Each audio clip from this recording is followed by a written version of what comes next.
Pemirsa Tegar TV, dimanapun Anda berada, kita lanjutkan dialog spesial kita bersama Dr. Aditya, Ketua DPW LDII Lampung, didampingi Pak Ustadz Johan Wahyudi, SPDII, Biro Hubungan Antar Lembaga LDII Lampung. Di sesi pertama, kita sudah membahas program kerja LDII dengan 8 program kerja prioritas tahun 2022. Banyak hal yang menarik yang disampaikan oleh Dr. Aditya dari 8 program kerja tadi. Salah satunya Pak Ustadz ini yang seperti kata Pak Ketua tadi soal pendidikan di program kerja ketiga ketahanan pangan, digitalisasi dan energi. Ini gimana Pak Ustadz? Silakan Pak Ustadz. Terima kasih. Jadi apa yang disampaikan oleh Pak Ketua tadi mengenai 8 program itu, sesungguhnya bahwa itu adalah dalam rangka pelaksanaan dari agama itu sendiri. Jadi kita memiliki kewajiban untuk berdakwah sesuai dengan kemampuan. Kita mengambil dari ayat surah Ali Imran ayat 103, wal takum minkum ummatu yad'una ilal khair wa ya'muruna bil ma'ruf. Jadi kita punya tugas, punya amanah dari Allah untuk berdakwah pada kebaikan dan menyuruh kepada yang ma'ruf, kepada yang baik. Nah, dalam rangka pelaksanaan dakwah tentu kita tidak hanya mengarah kepada kesalehan secara individu. Artinya kesalahan individu, seseorang itu tertib beribadah, sholat dan sebagainya, tetapi melupakan lingkungan. Nah, kita tidak berharap seperti itu. Sehingga dalam dakwah kita tidak hanya membentuk kesalehan pribadi, kesalahan individu melalui teks-teks keagamaan, pengajian, tetapi kita juga merambah ke ranah-ranah yang lain yang bersentuhan langsung dengan masyarakat. Sehingga terciptalah 8 program tadi. Karena pada dasarnya kita hidup beragama itu adalah untuk memanusiakan manusia, menjadikan manusia bermanfaat untuk dirinya, keluarga, dan sekitarnya. Khairin nasi anfa'uhum linas. Sebaik-baik manusia itu adalah manusia yang paling bermanfaat kepada orang lain. Nah, sehingga dari situlah kita juga mungkin sependapat dengan Gus Menteri bahwa agama itu adalah sumber inspirasi, bukan sebagai aspirasi kan, karena menurut beliau kan seperti itu. Nah, sehingga semua lini yang bersentuhan dengan masyarakat kita garap. Dan pada akhirnya dari 8 program tadi semuanya bermuara kepada pendidikan. Karena di LDII kita punya tagline profesional religius. Artinya kita menciptakan manusia yang profesional sesuai dengan bidangnya masing-masing, kemudian didasari dengan jiwa religius. Artinya ketika dia berhasil menjadi dokter, ya dokter yang profesional dan punya nilai-nilai keagamaan begitu. Menjadi pejabat, menjadi birokrat, menjadi itu, apapun bahkan disebut itu. Religius punya. Nah, itu kita harapannya kita seperti itu. Jadi pejabat, jadi apapun profesional di bidangnya. Tetapi nilai-nilai keagamaan itu tertanam dalam hati sehingga dia bisa melaksanakan tugas dengan benar, dengan baik, kemudian tidak menyimpangkan. Lah itu yang paling utama kan itu. Sorry Pak Ustadz, saya potong. Kalau yang itu menarik itu menekan angka korupsi juga. Sudah lanjutkan Pak Ustadz. Nah, kemudian dari pendidikan tadi kita kan berupaya bahwa pendidikan itu tidak bisa berjalan sendiri hanya dengan masuk sekolah, masuk pondok, diceramahi, diberi materi dan sebagainya.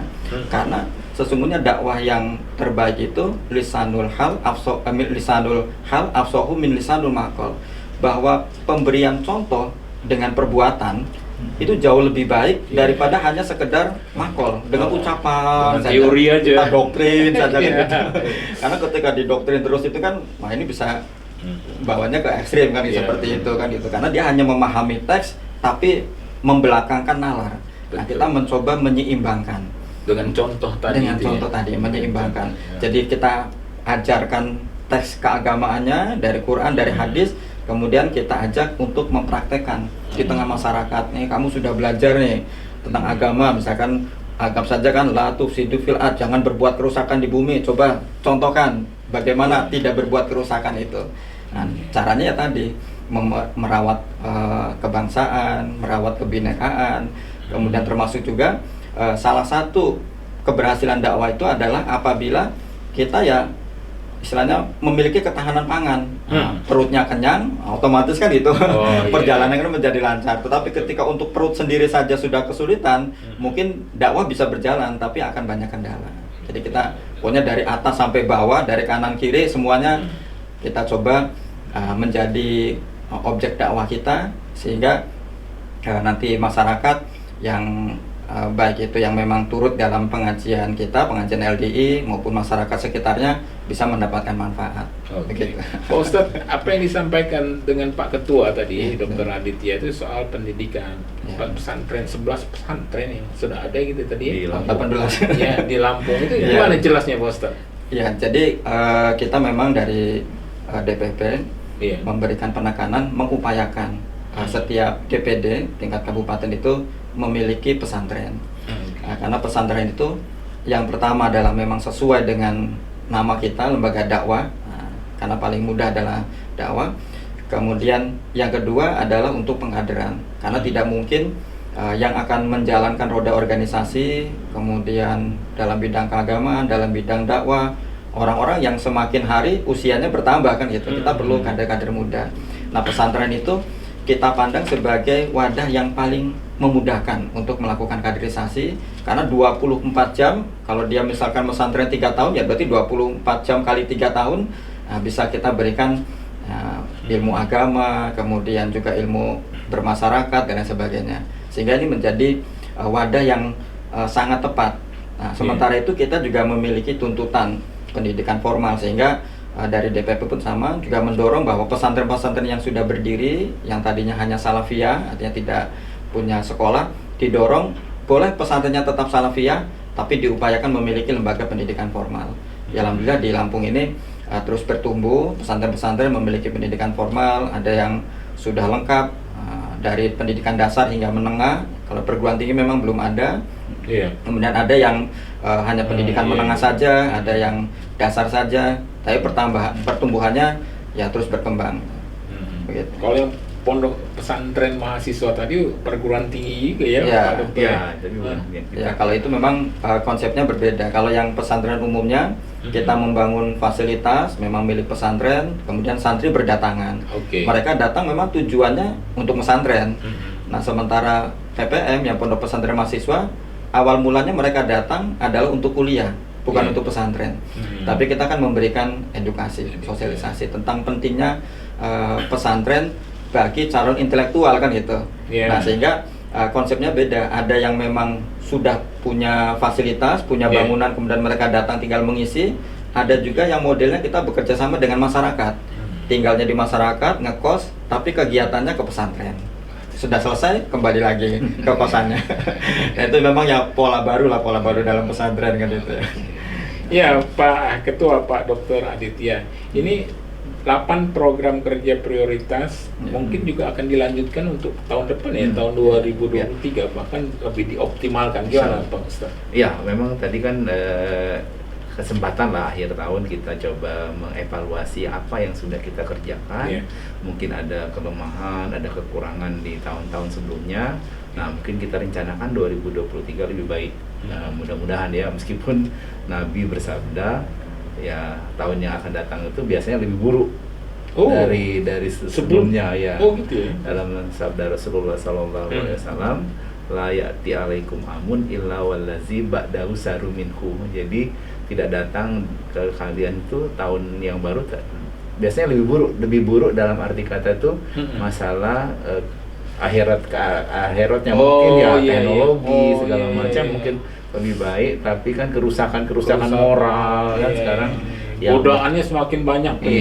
Betul. Nah, itu juga makanya kita sudah tahu dalil itu, kita juga berupaya jangan sampai ini tidak punya upaya untuk menekan kerusakan itu. Nah, itu mungkin yang kita coba kita sering diskusikan ya Mas. Kemudian kita coba cari-cari apa sih yang bisa kita kembangkan. Makanya PPM itu kan bukan dari awal sudah ada. Tadi memang yang Pak Ustadz Johan bilang itu hal yang baru. Ternyata bisa nih PPM misalnya. Jadi kita sangat berharap memang yang kita kerjakan itu tidak bisa kita langsung nikmati sekarang Pak Umar. Ya, jadi investasi untuk kedepannya. Jadi kita bisa rasakan tuh nanti ya 5 tahun, 10 tahun lagi. Waktu mereka sudah mentas jadi pejabat, jadi birokrat, jadi segala macam, tapi mereka pernah jadi mondok sebagai PPM. misalnya ada kalah ya, jadi sebagai pengerem untuk jangan sampai terjadi kerusakan itu.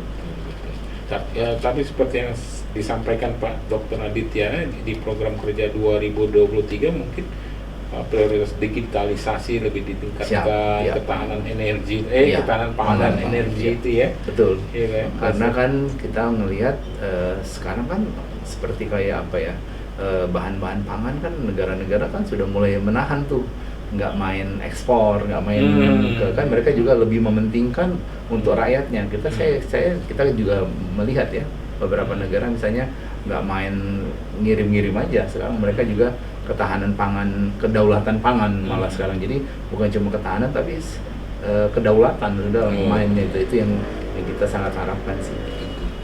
Pak Ustadz John, kalau misalnya di bidang pendidikan untuk tahun 2023 khususnya pesantren tadi, mungkin ada rencana penambahan apa optimalisasi ya apa peserta pendidik ya pendidikan pelajar ini? Ya, ada memang. Jadi sebetulnya kalau yang rutin kita mengupayakan bahwa santri-santri yang alumni pesantren itu bisa ya, setelah dari pesantren sudah selesai, mereka bisa mendanmanbagikan ilmunya. Memang ada yang kita berikan tugas mengajar di majelis-majelis taklim atau di TPA dan sebagainya. Nah di 2023 tentu kita berharap bahwa jumlah itu meningkat kan itu. Jumlah itu meningkat. Kalau dari pesantren saya sendiri Nurul Huda di Natar itu setidaknya dalam 1 tahun kita meluluskan 200 sampai 350 santri yang sudah kita standarisasi untuk bisa mengajar di majelis taklim atau di masjid-masjid atau di TPA kan seperti itu. Tapi artinya kan dalam tahap awal ya kan. Nanti karena ketika mereka sudah pengabdian ibaratnya seperti itu, kita juga akan panggil kembali untuk menambah ilmu kan. Untuk menambah ilmu sehingga di 2023 ini dalam bidang pendidikan kita akan mencoba mengembangkan keilmuan, artinya meningkatkan keilmuan yang tadinya misalnya hanya beberapa kitab, kita coba dinaikkan lagi targetnya menjadi bertambah kitabnya sehingga wawasannya menjadi lebih banyak kan gitu. Iya menarik nih Pak Ketua diskusi kita ini Pak Ustadz ya. Tapi nggak terasa waktu kita udah berada pada penghujung sesi kedua nih. Kita akan lanjutkan pada sesi ketiga ya Pak Dr. Aditya dan Pak Ustadz Johan. Iya pemirsa Tegar TV dimanapun Anda berada, ini tak terasa waktu dialog spesial kita bersama Pak Ustadz Johan dan Dr. Aditya, Ketua LDII Lampung, sudah berada pada penghujung sesi kedua. Kita akan lanjutkan pada sesi berikutnya pemirsa. Jangan kemana-mana, tetap di Tegar TV.